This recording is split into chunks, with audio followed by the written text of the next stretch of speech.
Hey everybody, welcome back to another video of Khansofficial. Today's video is a bit different than a vlog. I won't call it a vlog because today I just need to talk about the problems that are in general, and a very specific problem that people have is that they fear a lot. Now there are two kinds of fear. I have done my research, as you can tell. There are two types of fears, which you have a reason that you're afraid of, and the other one is other ones that you don't have any reasons to be afraid of, right? So yeah, today we are going to focus on those fears which you cannot explain but you are afraid of. They are in technical terms they are called phobias, right? So we are going to discuss phobias. So let me give you a bit of more context. So there are some fears that you can explain why you're afraid. Like if you are walking in from an alley, from a street where there are a lot of thieves walking around, so you're afraid of being a victim of those thieves, right? So you're afraid of theft. You have a reason for that. There are you're walking around, you're in maybe visiting a jail, right? Now in jail you have a reason to be afraid of because those guys are either murderers or convicted for something, right? Now these fears have some reasons and you have every right to be afraid. But there are other fears that don't have any reasons, and those are phobias. So I have sorted out a bit of a list that you should I think I'll make you go through, and let me know in the comment section if you have any of those. I think you will have it. This is pretty interesting. So the first one, and the very common one, is this acrophobia, right? The fear of height. Very common. Most of people are afraid of heights, and there are some who are not afraid of heights. I've seen videos of people taking selfies out of, I don't know which tower is that. Wow. So moving on, the acrophobia, the fear of height. Algophobia, the fear of pain, which you should not have. If you have, get rid of it. I'll tell you how you can do that in a moment. And there's acmophobia, the fear of needles. Yep, that was very common, but nowadays it's getting, since the diseases are getting higher and much more easy to get, so that is getting better. So that is, and then atelophobia, that is the fear of imperfection. I think I had it like for the past, I think yeah, I did had it, but now I don't have it. Look at this, look at the quality of this video. I don't have what is that, atelophobia anymore. This is the most imperfect video I could have made. And then there's archiphobia, the fear of failure. Again, you should not have it. This is very bad. And then there's autophobia, fear of being alone. Oh my god, don't even get me started with people having this phobia. Like, you should have a girlfriend, man. What the frick, right? So autophobia, the fear of being alone. And then there's chlorophobia, fear of clowns. Some people have that.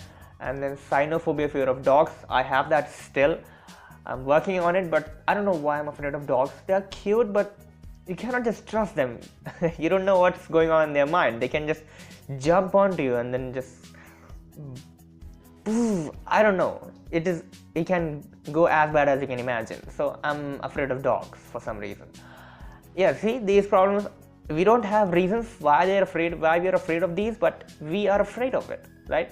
There's entomophobia, fear of insects. Like most common one is the cockroaches. Is cockroach an insect? I think it is. So there's this is a very interesting one. Gamophobia, fear of marriage.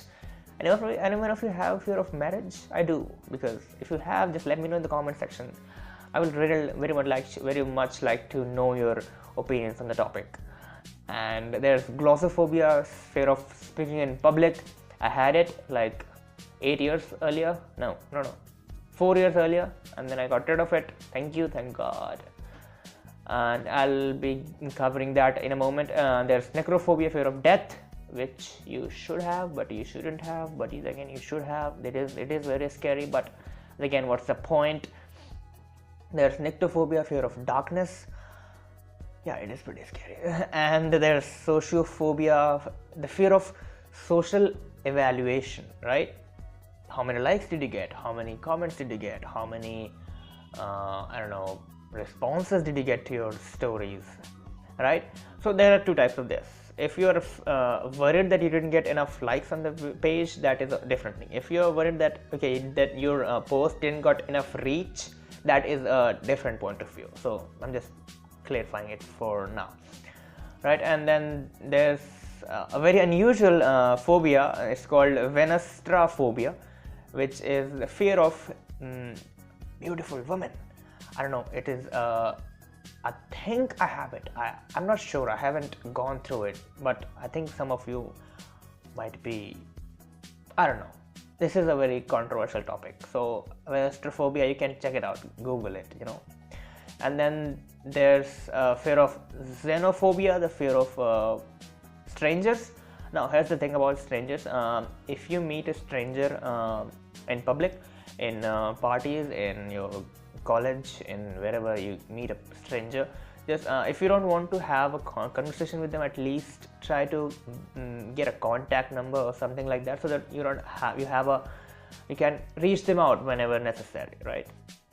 So having connections really matters, but again, having unnecessary connections with people like really understand that these people are useless, just cut the list shorter and shorter and add new people. That is how it should go, but again, your choice.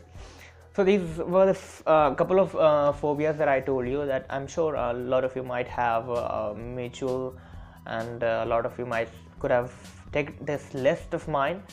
So talking about this, the irony of this is that I was going through this, actually I got this article, I was reading this article, that's what made me go through this topic today. The phobias are like very general, right? And the irony is that the way the doctor, the treatment the doctors use to treat phobias is they do this behavioral therapy, right? Am I pronouncing that right? Behavioral. Okay, so yeah, they do it like that.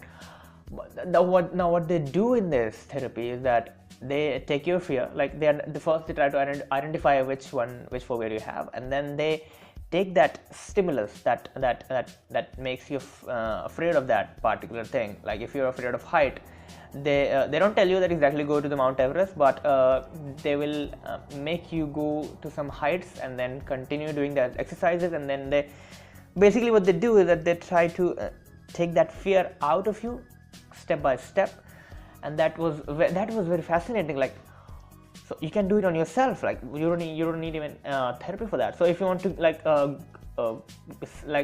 rid of glossophobia, like speaking in public, all you have to do is to the smallest thing you can do is the smallest step with least commitment you can do is to start like a YouTube channel, or maybe not even smaller than that. You can just post videos on your Instagram stories. I don't see a lot of people do that. I don't see them doing that. You can start from there, and then you can go to YouTube, and then you can go to areas where people do talk, and you can get your stage. I'm telling you, if once you get into that, it is very, very nice to being actually people hearing what you have to say. Your opinion matters at that point of time, and that really is really great. You should try that. And then there's this fear of being alone. We should be alone sometimes. So the point is that you can get rid of these phobias. These phobias, the reason why I'm discussing this is that almost 50% or more than 50% of the problems that you have, I would say around 70% of the problems that you have, is because of the fact that you are not doing something about it. And the reason you're not doing something about it is because you are not able to make that commitment or have that willpower. And the reason why you don't have that willpower is because you're afraid of maybe failure, maybe imperfection, maybe social evaluation, sociophobia. It could be anything. So I'll just ask you one thing. Go through these list of phobias. I got it from some website. You can just do a Google search of list of phobias, and it will pop out. So go through that. Note down the phobias that you have, that you think you can get rid of, and getting rid of that will actually help you out. And then practice This is all it takes. And if you want any sort of help, I think I will just continue saying that in every single video from this moment forward. If you want any sort of help regarding anything, if I can help, I'm there. You can reach me through YouTube comments. I have my WhatsApp number. You can get. I have my Instagram handle, Twitter, wherever you would like to. I'm ready to help. Just start acting on what you really want, because I have seen people who want to do it, but somehow unintentionally or unconsciously they are just backing themselves inside their inner circle, backing themselves inside their comfort zone with their own people, and that is what was that called? Xenophobia, fear of strangers. I think I would say, not a fear of strangers, but they just don't want to have like new connections. Please don't do that. Yeah, connection, again, I explained there are two types of connections, having unnecessary connections, then having logical and reasonable connections, right? So make sure to do that. And yes, that was today's topic. I hope you guys, if you have any sort of questions, let me know in the comment section. And that was basically the point of this. It's getting around, it's 11 minutes. See you today, see you tomorrow. Bye. Do that, okay? Get rid of your phobias. All you have to do is to practice your fears, get rid of them one step at a time, right? And yeah, do exercise. Please do. It's not a bad thing. Just 5 minutes a day exercising is really fun. Bye.